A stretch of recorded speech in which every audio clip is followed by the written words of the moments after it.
तो चलो शुरू करते हैं। ये ऑक्शन हॉन्टेड हाउस जैसा लग रहा है। मुझे यहाँ से जल्दी निकालो बिली। एक उंगली। यहाँ ढेर सारे गूल्स, ज़ॉम्बीज और कई अजीब चीजें हैं। तुम्हें बहुत मजा आएगा, ये मरने जैसा है। ये अजीब चीजों का ऑक्शन है जिसमें मैं उस्ताद हूँ। 1300। मैं उसे घर नहीं ले जाऊंगा। हमने डील की थी। मुझे बस पैसों से मतलब है। खोई हुई चीजों को दुनिया के बेस्ट ऑक्शंस में भेजा जाता है। बिली, वैलेरी और मार्क ऐसे बायर्स हैं जो इन नायाब चीजों को पाने के लिए हर ऑक्शन में मौजूद रहते हैं। देखिए सबसे ज्यादा पैसे बनाने और एक दूसरे को मात देने की ये जंग। ये है बैगेज बैटल्स ऑक्शन वॉर्स।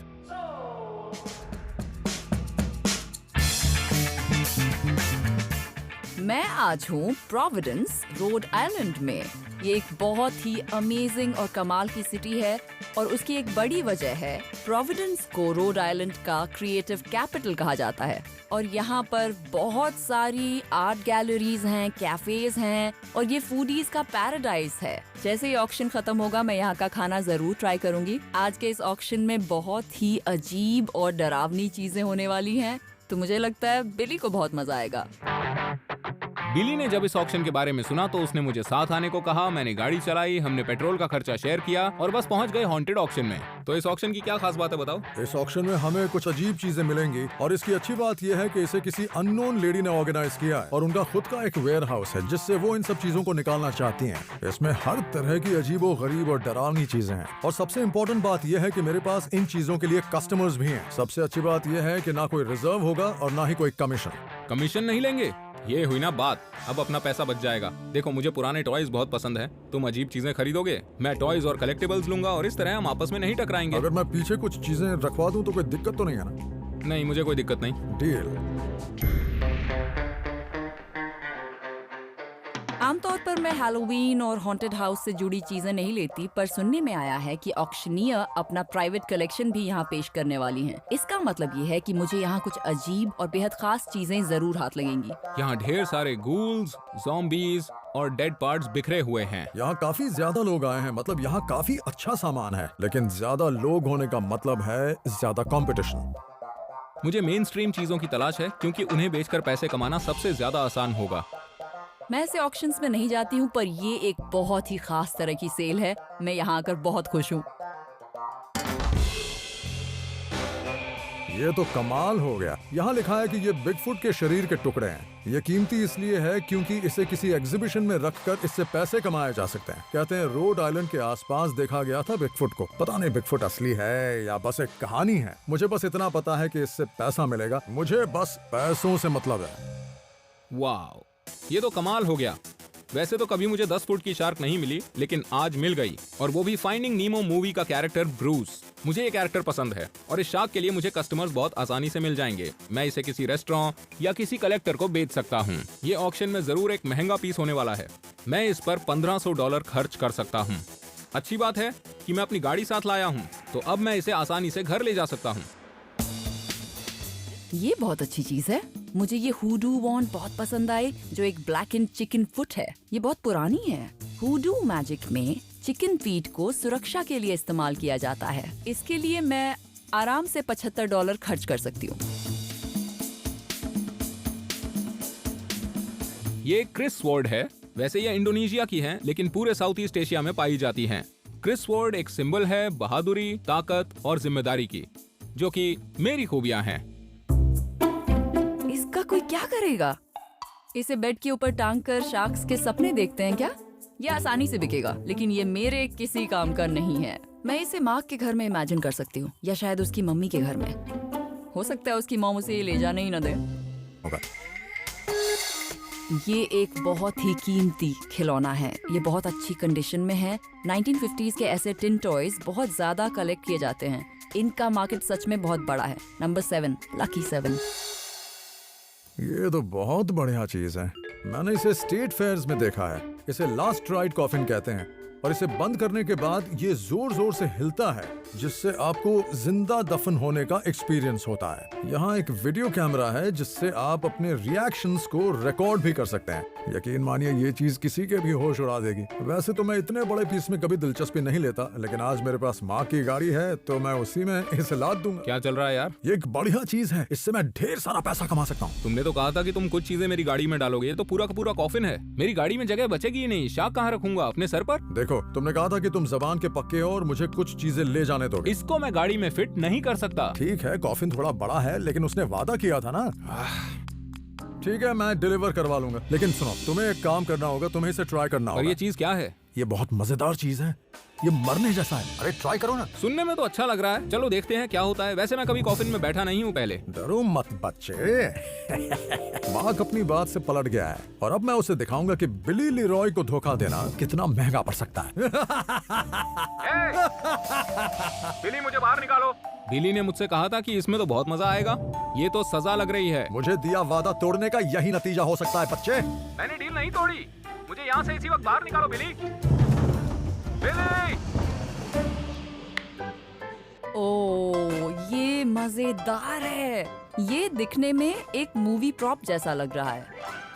इस ऑक्शन में आने से पहले मैंने बिगफुट एविडेंस बॉक्स की एक तस्वीर देखी थी और मुझे लगा था वो एक पुराना साइड शो पीस होगा। अगर ये बहुत पुराने जमाने के साइड शोज में इस्तेमाल किया गया था, जैसे कि सर्कसेज में, वो भी बहुत बड़े और मशहूर सर्कसेज जो हुआ करते थे, मुझे इसके लिए हजारों डॉलर की कीमत मिल सकती है। ये वो नहीं है जिसकी मुझे उम्मीद थी, लेकिन फिर भी मुझे ये चाहिए क्योंकि कई लोगों का मानना है कि यहाँ रोड आइलैंड पर बिगफुट को देखा गया था। ये मेरा अब तक का फेवरेट पीस है।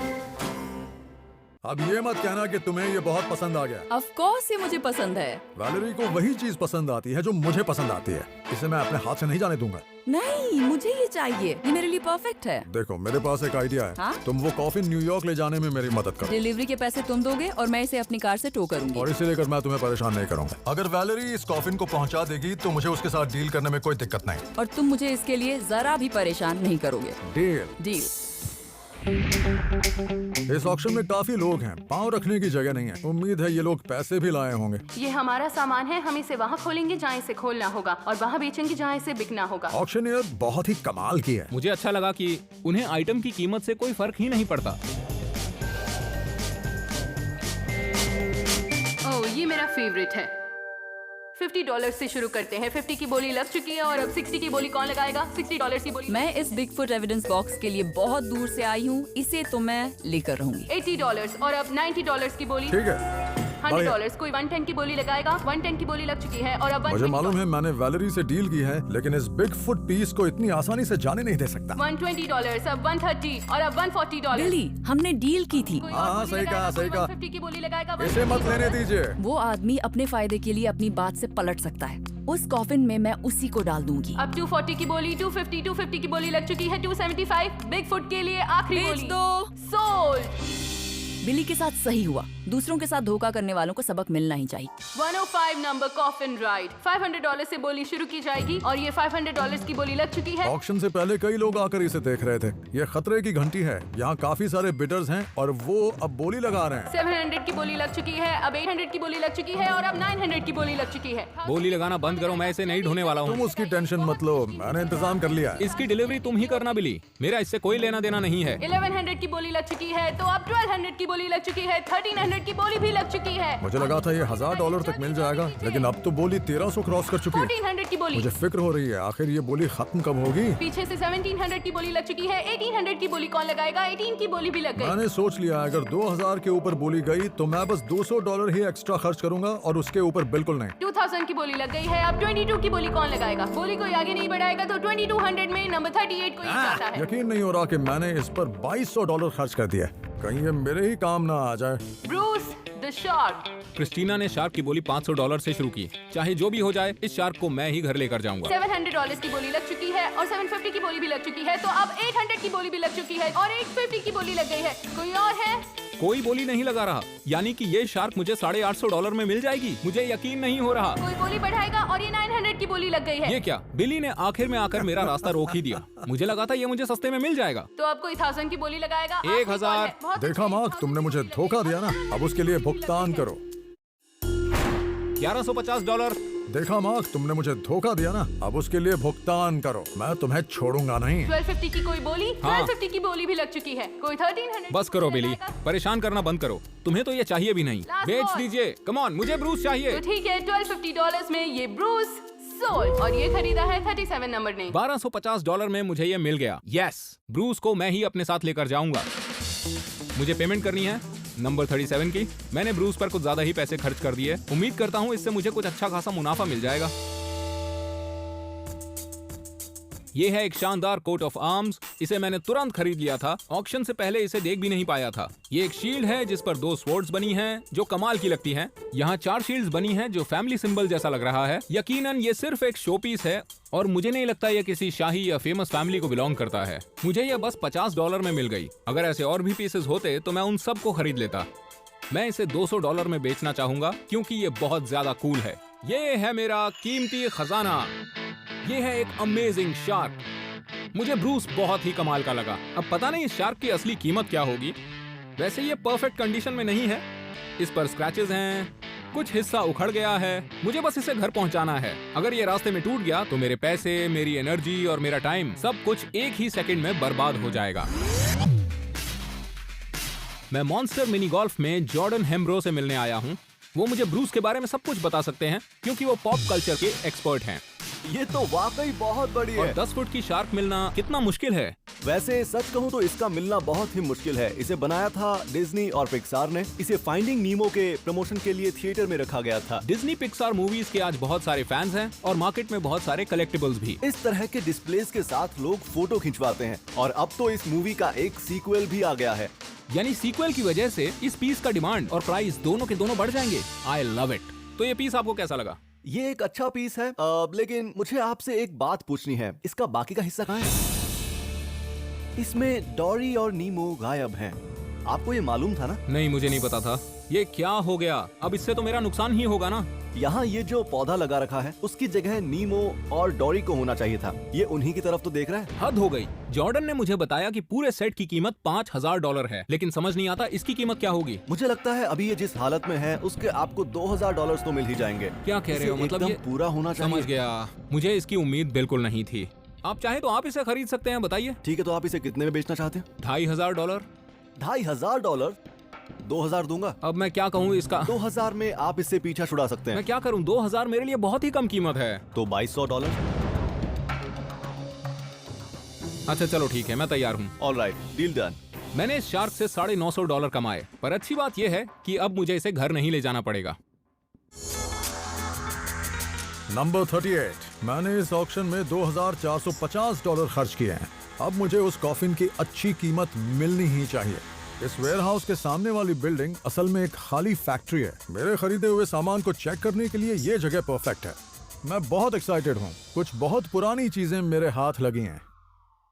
देखिए, मैंने इसे $150 में खरीद लिया है। ध्यान से देखिए, 10 साल पहले ये क्लाउन मेरी ही शॉप में था। मैंने इसे बेच दिया और उस दिन से हर रोज मैं इसे मिस कर रहा था। इससे यादें ताजा हो गईं। मेरी अपनी चीज मुझे वापस मिल गई। देखिए इसे, क्या बात है। इसकी मुस्कुराहट बिल्कुल मेरी तरह है। मेरा तो दिन बन गया, सच मान। इस कॉफिन के मैंने $2200 दिए और उम्मीद है कि इसकी कीमत ज्यादा हो। इसे यहाँ से ले जाना एक मुसीबत है क्योंकि मार्क अपनी बात से पलट गया है। अब सबसे बड़ा सवाल यह है कि क्या इसके ट्रांसपोर्ट पर खर्च करने के बाद भी इसकी कीमत 2200 के ऊपर जाएगी। अच्छी बात यह है कि इस कॉफिन को जांचने के लिए मैंने एक एक्सपर्ट से बात की है जिनका नाम है वेन। बुरी बात यह है कि वो यहाँ से 5 किलोमीटर दूर हैं। इससे 5 किलोमीटर धकेल कर ले जाना होगा और उम्मीद है मैं वहाँ पहुँचने तक जिंदा रहूँ। नंबर 33 की पेमेंट करनी है। मैंने इस ऑक्शन में $435 खर्च किए। वैसे तो मैं प्रोडक्शन डिजाइन पीसेस से अच्छे पैसे कमाती हूँ, लेकिन मुझे पैसा चाहिए जल्दी और अभी। मेरी सारी उम्मीदें बिगफुट पर टिकी हैं। ये एक असली चिकन फुट है। इसे जरूर हाथों से ही बनाया गया होगा और मैंने इसके लिए $60 दिए इस चिकन फुट प्रोटेक्शन वॉन्ड के लिए, और मुझे लगता है कि शायद यही इसकी असली कीमत है। मेरे ख्याल से अब से इस वॉन्ड को अपने साथ ऑक्शंस में ले जाना सही रहेगा ताकि मेरे आइटम्स मार्क और बिली के हाथों लगने से बचे। इसे खरीद कर मुझे अपने आप पर बहुत नाज हो रहा है। ये पीस बहुत रेयर है क्योंकि इसके मेकर जापानीज हैं, न कि अमेरिकन। इन्होंने भविष्य की जो तस्वीर दिखाई है वो कमाल की है। ये एक रॉकेट मैन है जो वीडियो रिकॉर्डिंग कर रहा है और जब इसमें बैटरी लगाते हैं तब पीछे की लाइट्स जलती हैं और ये एक पैनोरामिक फिल्मिंग करता है। मैंने इस पुराने टॉय के लिए $100 खर्च किए। इन टॉयज की कंडीशन अच्छी हो तो इनके लिए $250 तक मिल जाते हैं। ये प्रोडक्शन डिजाइन के लिए परफेक्ट है और इसे 1-2 बार इस्तेमाल करने के बाद भी मुझे इसके अच्छे दाम मिल सकते हैं। ये मेरे लिए बहुत कीमती है। इसे देखते ही मैंने इसे खरीदने का मन बना लिया था। ये बिगफुट एविडेंस बॉक्स एक बहुत ही अच्छा साइड शो पीस है। ये बिगफुट का सबूत होने का दावा करता है। मैंने इस ऑक्शन में कुछ कमाल की चीजें खरीदी लेकिन इस पर $275 खर्च करने के बाद लग रहा है शायद मैंने कुछ ज्यादा ही पैसे खर्च कर दिए हैं। मुझे लगता है इसे किसी ऐसे इंसान को दिखाना चाहिए जिसे बिगफुट के बारे में बहुत अच्छी नॉलेज हो।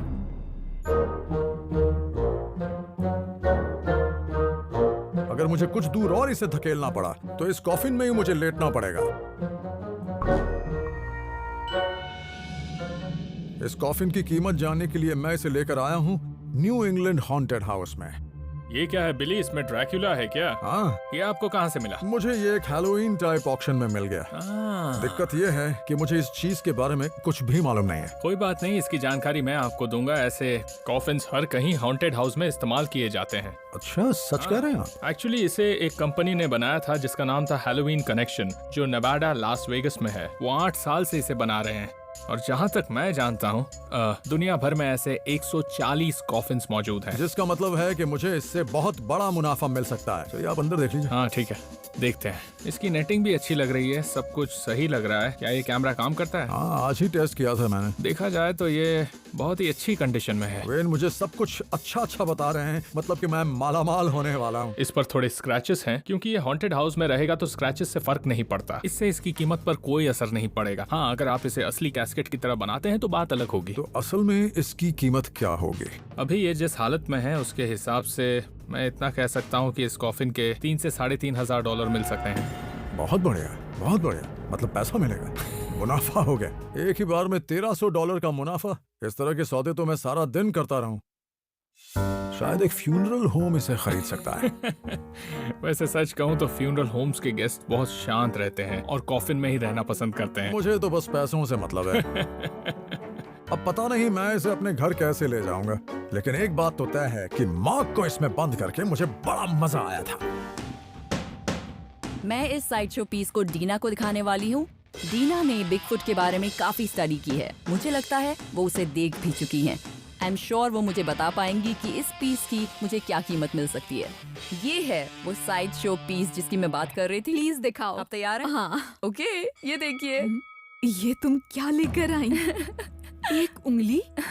हाँ, आपको जब बिगफुट दिखा तो बिल्कुल क्लियरली दिखा था क्या? सही कहा। असल में वो उस पेड़ के पास दिखा था। ये तो बहुत पास है। हाँ, बहुत पास था। मैं बहुत डर गई। मुझे कुछ समझ में नहीं आया क्योंकि तब मैं बहुत छोटी थी और हाल ही में मैंने 2 साल पहले उसे देखा था, वो भी रोड आइलैंड में। और मैं उन बहुत ही कम लोगों में से हूँ जिन्होंने बिगफुट को करीब से देखा है। मैंने भी उसे करीब से देखा है। बिली उसका ही रिश्तेदार है। बिगफुट को पहली बार फोटो या वीडियो में कब कैद किया गया था? वो आपके बिल्कुल सामने है।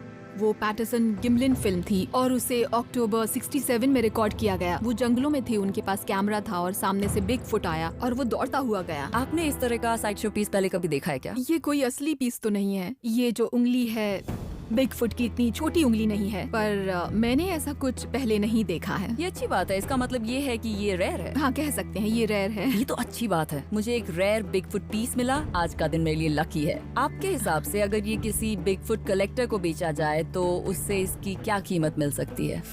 इसके $400 मिल सकते हैं। ओह, ये उतना बुरा भी नहीं है। मैंने इसके लिए $275 दिए। वाह, आपको प्रॉफिट तो हो ही जाएगा। हाँ, वो तो है, लेकिन मैंने सोचा है कि इसे मैं अपने पास ही रखूंगी अभी, क्योंकि मेरे फ्रेंड्स को भी ये बहुत पसंद आएगा। हाँ, उन्हें ये जरूर पसंद आने वाला है। Thank you so much.